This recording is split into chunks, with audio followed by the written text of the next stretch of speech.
2nd Brigade reorganizes. We introduce you to Gail Colbert, who made it her personal mission to help our soldiers during the Vietnam War. Soldiers trained to protect an ammunition plant.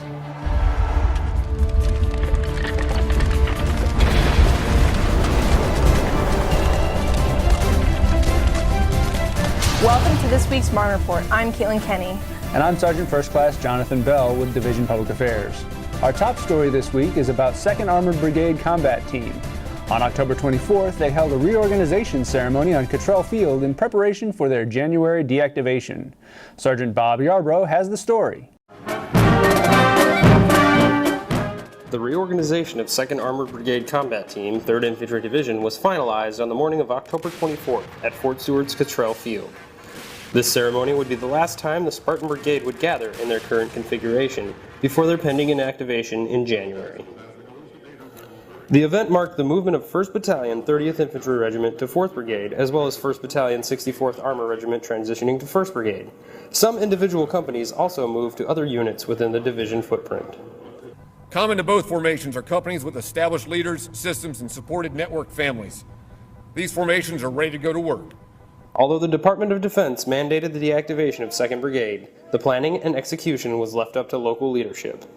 The Spartan Brigade's leaders focused on maintaining cohesive units for as long as possible while avoiding losing soldiers in small numbers during the process. The Brigade has planned and executed a responsible drawdown of personnel and families from its peak of over 3,700 soldiers to its current 2,700 to its eventual zero in April of next year. Always balancing the needs of the Army with the best interests and needs of the soldier and his or her family. The 2nd Brigade colors, slated to be cased in January, won't be retired for long. 4th Brigade is set to reflag as 2nd Infantry Brigade Combat Team, keeping their light infantry configuration next summer.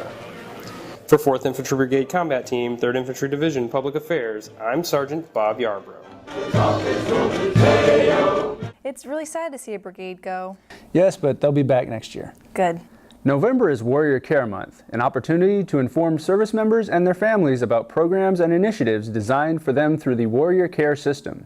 On November 14th, Fort Stewart is having an event to provide these families information and resources. With us this week is Command Sergeant Major Robert McCrae, who is here to tell us more. Welcome, Sergeant Major. Thank you. Glad to be here. Can you tell us about the GPS event and why it's important? Yes, it's a growth, progression, and strength resources we're going to have available for the soldiers in transition that are going through the medical board process across the installation, not just in the Warrior Transition Battalion. And we're going to have those resources there that are going to help them look forward and prepare them as they transition out of the Army and through the medical process. Can you tell us what service members and their family members will take away from this event? Any soldier across the installation that is going through the medical board process, that they will be able to participate with their family members. They can come out there, ask the questions, get information, things they may not even know that they're entitled to get. So if they come out there, they'll have all those folks there that'll give them the questions that they really need to be answering. Things like their finances, what's going to happen when they leave the military, what are they really going to be getting, and how to establish that budget, education benefits that they have. The folks will be out there outside of the SFAC, which is in building 4973, and also in the WTB courtyard out there that's directly behind the hospital. And when and where is this event taking place? It's in building 4973, directly behind the hospital. We have a courtyard right out in front of the Warrior Transition Battalion where we'll have different events and tents set up with speakers there. There will also be events inside the Soldier Family Assistance Center, which is building 4973. And that is on 14 November from 09:30 to 14:30. Thank you for joining us this morning, Sergeant Major. Thank you. Manufacturing of propellant and explosives makes the Radford Army Ammunition Plant one of the most vital facilities associated with the U.S. military. It also makes it a target for possible terrorist attacks. Specialist Jordan Matthews reports from Radford, Virginia. Soldiers from 110 Field Artillery, 3rd Armored Brigade Combat Team, 3rd Infantry Division, conducted an emergency deployment readiness exercise at the Radford Army Ammunition Plant in Radford, Virginia. Bravo Battery soldiers and their detachments participate in Operation Vigilant Shield, where they provide security for the ammunition manufacturing complex operated by Base Systems, the British Aerospace and Defense Company. What we have here is a federal facility. Here we're actually protecting a site that's potentially under threat of domestic terrorism, and we're practicing our fixed site security procedures. We're practicing tying in with the on-site commander, and we're practicing reporting to U.S. Army North Task Force that has operational control over us. Originally opening in 1941 and adopting its current name in 1963, Radford's primary mission is to provide support to field artillery, air defense, tank, missile, aircraft, and Navy weapon systems. Soldiers provide 24-hour security at the plant by turning away unauthorized guests at the front gate, securing important buildings, and scaling the woods looking for outside threats and weaknesses. We develop leaders by training, by educating, and then by experiencing. We educate, we talk about the problem, we talk about how we respond to contingencies. Then we develop a mission essential task list, and we begin to train to that mission essential task list. We train individuals to that task, and then we train collectively to that task. But you can't really put all the pieces together until you go out and get the experience. And you get the experience in a large scale exercise like this, where we are put into a situation that makes us uncomfortable and we have to adjust fire on the move. Specialist Jordy Matthews, Radford, Virginia. Thank you, Specialist Matthews, for getting the behind-the-scenes look at that important training. Over the course of several weeks, we have profiled several Vietnam veterans in the recognition of the 60th anniversary of the war. This week, we introduce you to Gail Colbert, who made it her personal mission to help our soldiers during the Vietnam War. Photojournalist Zach Renstrom sat down with the former nurse and tells us her story.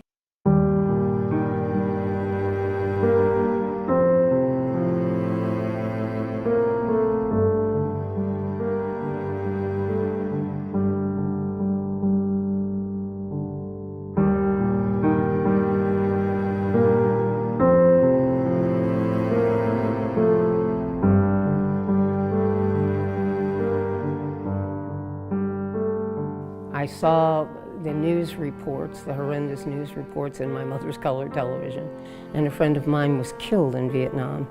And so I decided, this sounds terrible, but what had I ever done for my country? It had done a lot for me. And regardless of what the feelings were about the war, our guys were over there and they needed care. So I debated between the Army and the Navy, and I did a little research. Like I said, I wasn't just born yesterday kind of thing when I went into this. I checked out the Navy's nursing pathway. It was more administrative. They had them in charge of everything. The Army people were hands-on, and that's what I am, is hands-on. When we got into country, I believed the signs that said, if you don't work here, you don't drink here, and I was dying of thirst by the time we got there. I heard my first gunshot fire. It sounded to me like somebody stepping on Dixie cups, kind of thing. But they informed me that that was not it. Funny thing, I came over with all guys, and we were all sitting there. And the men at the mics were saying, in the event that we're attacked, proceed calmly to your left and, go to the bunkers kind of thing. And one of the young specialists came over to me and said, "Ma'am, disregard what I said to the men." And I said, "I beg your pardon, I can go to the left just as well as anyone else can." He said, No, he said, "They're gonna run like a herd of elephants. You sit here, I will come and get you and take you to the right." So that was a nice welcome. I flew up country to Da Nang, the 95th evac, finally got picked up and taken to the hospital, and went to work that night from 7P to 7A. And got oriented that way. Most of it was like the emergency room all the time. We had different units, of course. We had receiving, which is where right outside the helicopter pad was, where they landed. We received them, we triaged them, we took them to lab, x-ray, whatever, to the operating room, and then to me. Ultimately, I wound up as the head nurse of the intensive care recovery room. We had 16 beds, and when we were really busy, we had mattresses on the floor, particularly for the Vietnamese children, till we could get everybody awake and recovered. We had very healthy people who were very badly and minimally badly. We had Hummers, we had Dingers, and we had Humdingers. Hummers were the ones that had so many shrapnel through them that you held them up to the wind and they hummed. Okay, we had Dingers, which were just bounced off the skin, and they're okay. Cleaned them up, took out the frags, cleaned them up, gave them a place to sleep and some good food and sent them back.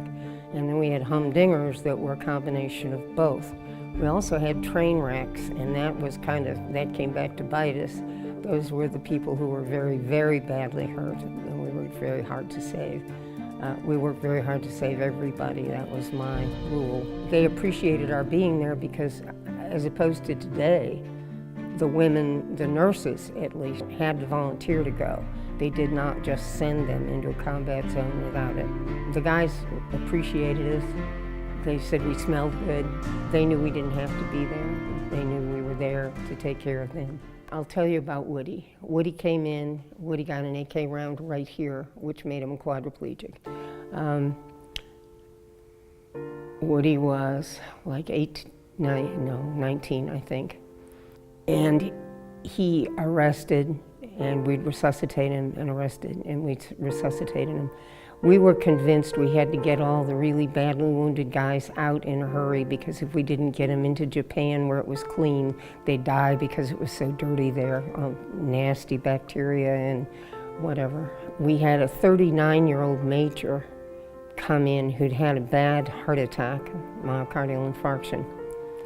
And I was worried about him because Woody arrested and we did our thing, and CPR is not a quiet sport or one you can easily confine into just one space. We had screens, but we didn't have time to do them, get them up. So I was really worried about the major, and we got Woody back again.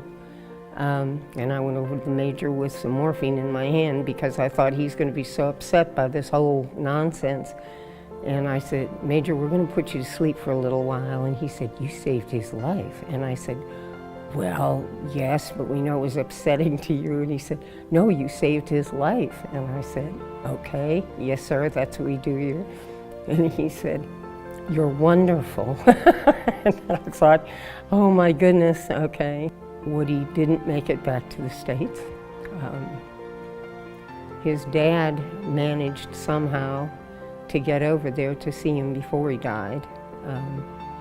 We found out later that he mortgaged his family business. We had no idea how he got a visa to get over there, but at least they were together for a little while before he died. The guys were glad to see us there. I think they all thought we were a little bit crazy, but I think they appreciated us for what we did. She is such an inspiring woman. I think most soldiers from the Vietnam era are. I agree. The safety of the community is important to Team Stewart. From October 20th to the 26th, there were 2 DUIs in 3rd ID. We can do better than that, dog-faced soldiers. Have some Marne pride. Don't drink and drive. Coming up on the Marne Report, find out where you can purchase a no-stress Thanksgiving meal.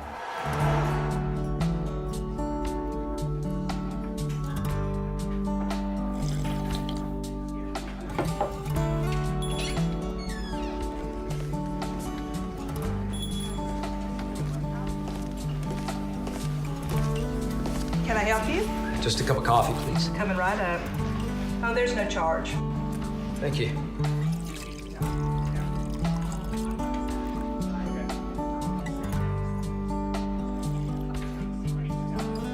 Here you go.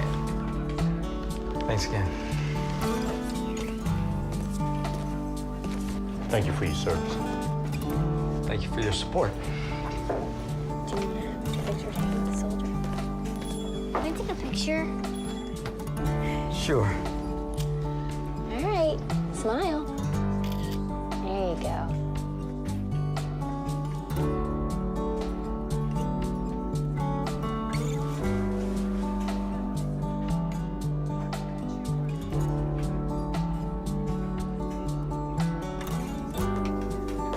Sir, my son would like to ask you a question.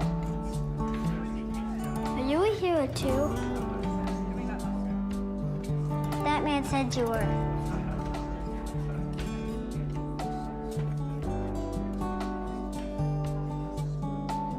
I just served as best I could. Can we take a picture? Sure. All right, smile big. What do you say? Thanks. Thank you.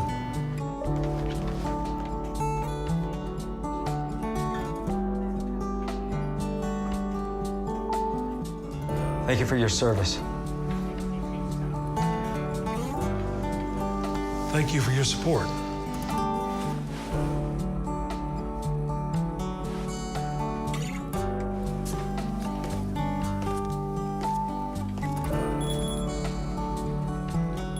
Can I get you a refill?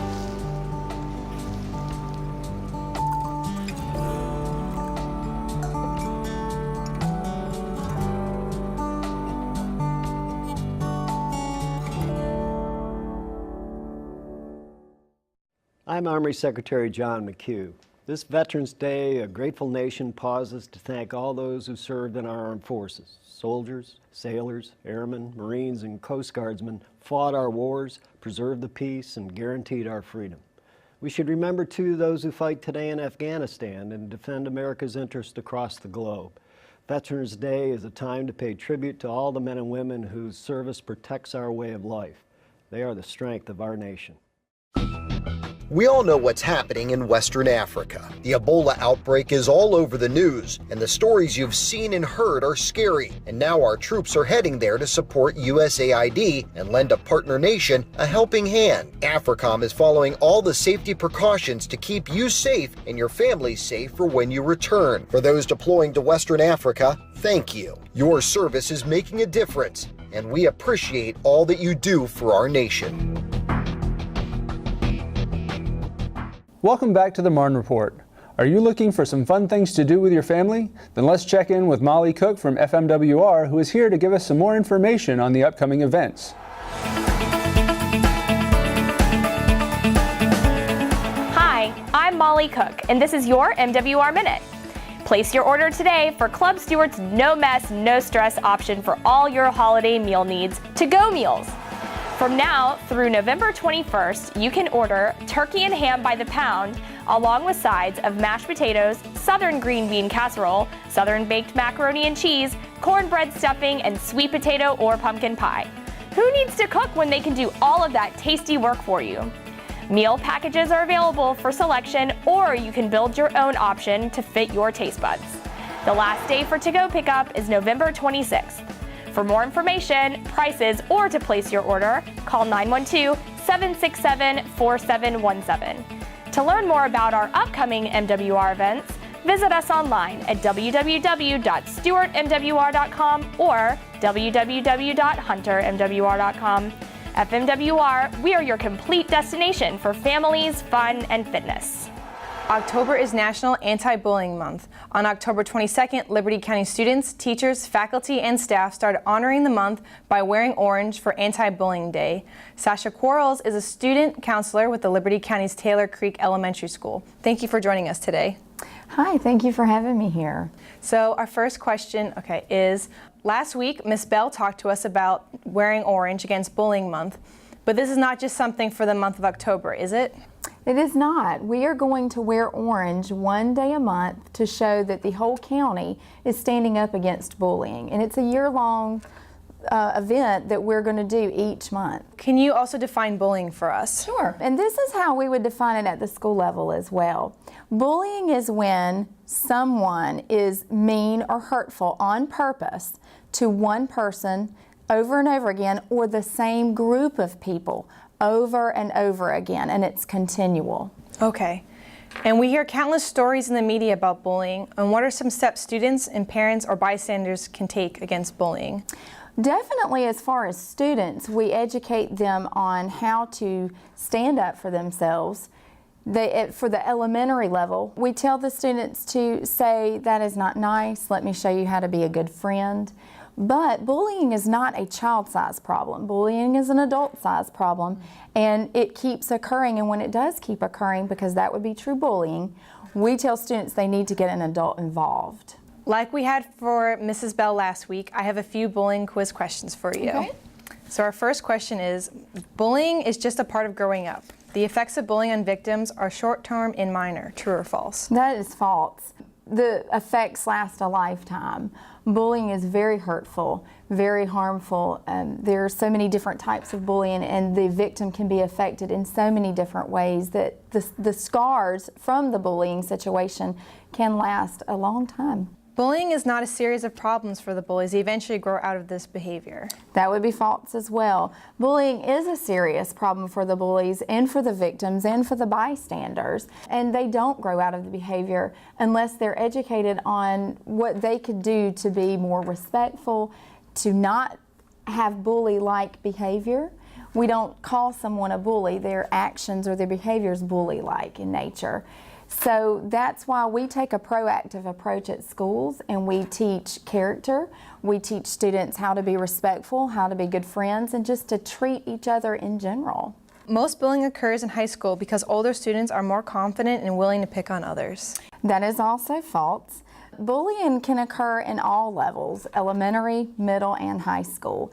Bullying can occur in general society and adulthood, but it really seems to be, studies have shown that it occurs elementary, middle, those ages. What are the dates to wear orange against bullying? Well, the next day to wear orange is November 21st, and then it continues each month, it being the third Friday of each month throughout the school year. Thank you for coming in today to discuss such an important topic to our audience. Thank you for having me. I appreciate it. And if you want more information on the Liberty County School System's Wear Orange Against Bullying campaign, just Google Liberty County School System, Hinesville, Georgia for their website. Live and undead soldiers and families invade a Fort Stewart motor pool. Army Sergeant Dean Gannon is in on the fun. It was a day of costumes, candy, and carnage as the Raider Brigade soldiers and families resurrected their Halloween spirit by participating in the Trunk or Treat event on October 24th. Soldiers decked out military vehicles in Halloween decorations and passed out candy to costumed kiddies in the motor pool, similar to the house-to-house traditions of the annual celebration on October 31st. Creative soldiers provided plenty to see and do as a Pika booth, a bounce castle, dunk tank, and pseudo-haunted house were part of the festivities. Army Private Daniel Doran of 1-3 Brigade Special Troops Battalion was a good-hearted jokester that had something else in mind. We're out here at the motor pool, scaring some little kids, having a good time. My LT kind of came up with the idea, the camo nets, just all the decorations you see here. Just trying to make it dark as possible. Oh, God. Oh. See what you did? My bad, James. See what you did? Scared both of us. Scaring my team leader was cool, but it's good to see families out here having a good time. You don't really see this that often, so it's good stuff. Happy Halloween. Reporting from Fort Stewart, I'm Army Sergeant Dean Gannon. If you're looking for a fun way to end the Marne Week, then you have to go to the upcoming 3rd Infantry Division Ball on Jekyll Island, November 21st.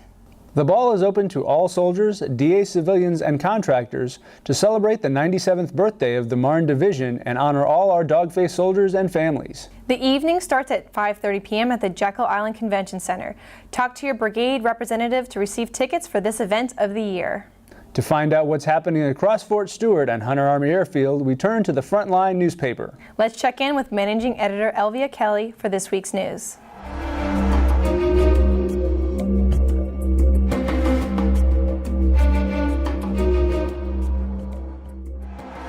I'm Elvia Kelly, and I'll be giving you the latest details from the Frontline. For the October 30th edition, check out the front page stories about soldiers from Fort Stewart who are set to deploy to Liberia and Afghanistan.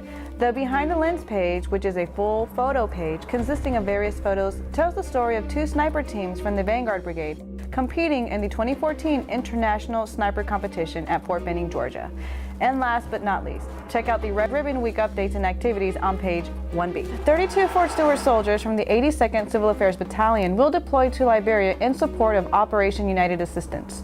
These soldiers will deploy in early November and will serve as a liaison between Army and military organizations and United States Agency for International Development, Department of State, and other U.S. international government.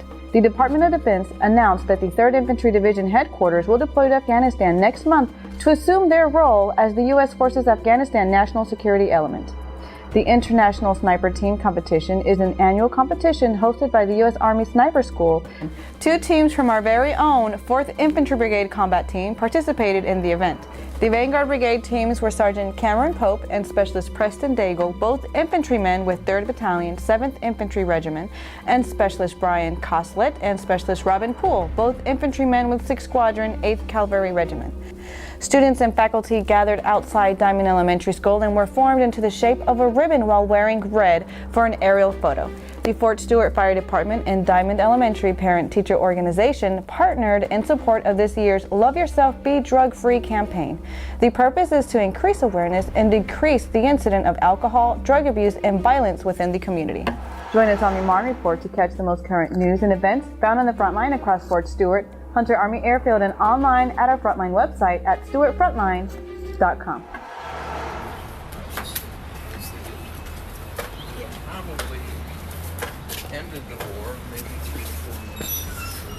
Yesterday, December 7th, 1941, a date which will live in infamy. The United States of America was at dawn on the morning of the 6th of June, 1944, 225 Rangers jumped off the British landing craft and ran to the bottom of these cliffs. 225 came here. After 2 days of fighting, only 90 could still bear arms.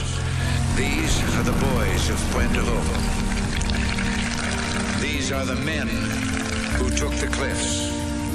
These are the champions who helped free a continent. These are the heroes who helped end a war. You are men who in your, quote, lives fought for life and left the vivid air signed with your honor.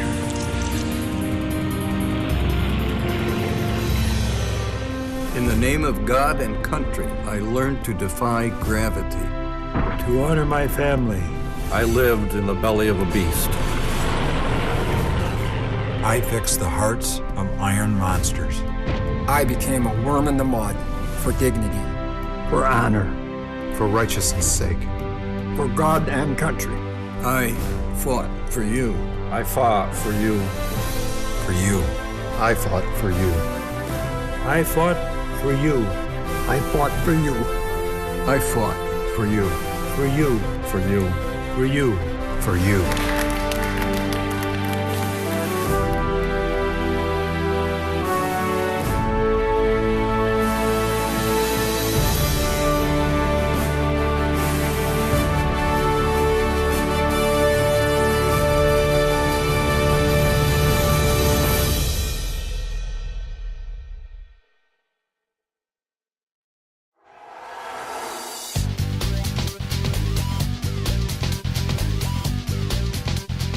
Welcome back. In this week's Task Force Fitness, is your basketball team the best in the third ID? Then prove it in the upcoming company-level basketball league. Companies interested in participating must submit a memo to their local MWR sports office. Registration is ongoing and ends on November 21st. The league begins December 8th and the gameplay is Monday through Thursday at 6, 7, and 8 p.m. For more information, call 912-767-8238 for Fort Stewart or 912-315-4160 for Hunter.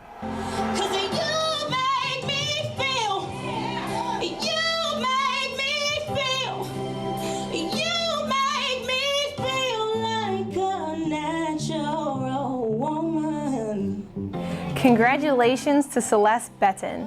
It was her rendition of Aretha Franklin's Natural Woman that helped her clinch first place in the final round of Fort Stewart's Rising Star competition. Anything, but I just want to thank everyone that came out to support my Cathedral of Praise family. I love you all so much. Garrison, I love you all so much. Thank you guys so much for coming. And everybody that that competed, oh my gosh, you guys are the best, have the best spirits ever. I love you all so much. The encouragement that took place behind the scenes was amazing. Next week, photojournalist Zach Renstrom sits down with this year's finalists and brings us an inside look at what it takes to be a rising star.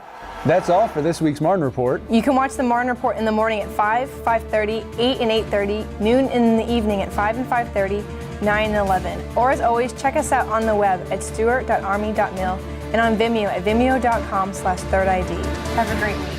Rock of the Marne.